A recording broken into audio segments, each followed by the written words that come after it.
What do we do, or what do people do who live in countries where the weather is the exact opposite of what it is in Eretz Yisrael? The winter is the summer, and the summer is the winter. South Africa, for example. He says, in spite of that fact, there's a certain connection between what we do in the Shemona Esrei and Eretz Yisrael. And so the simple psak is that everybody should continue to do what they do in Eretz Yisrael.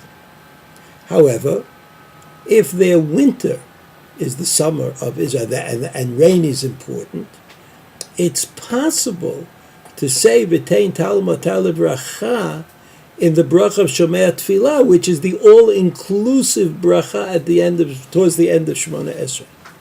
In other words, I can ask for on the one hand, it's important to maintain the nusach that was established by the Jewish people all over the world. On the other hand, it is certainly reasonable to have a personal and private prayer that represents our specific need at that time.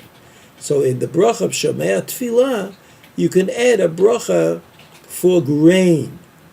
And then, if you live in a place where the rains are disastrous, just terrible, and this period is between Tishrei and Nisan, the same time that in Yerushalayim we're all praying for rain, and then maybe it's possible all year long in such a radical situation,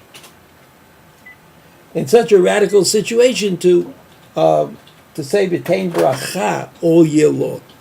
B'tein bracha. So you see that while on the one hand the bracha is fixed, and that we make the bracha, this is the Rishonim already point out, we make the bracha according to the weather of Yerushalayim. Nevertheless, we find ourselves conceivable that you could pray for rain when in the hurricane season or the typhoon season in some countries. So then it may be that saying V'tein bracha is an all-inclusive statement that covers everything. And so we see that we have two obligations.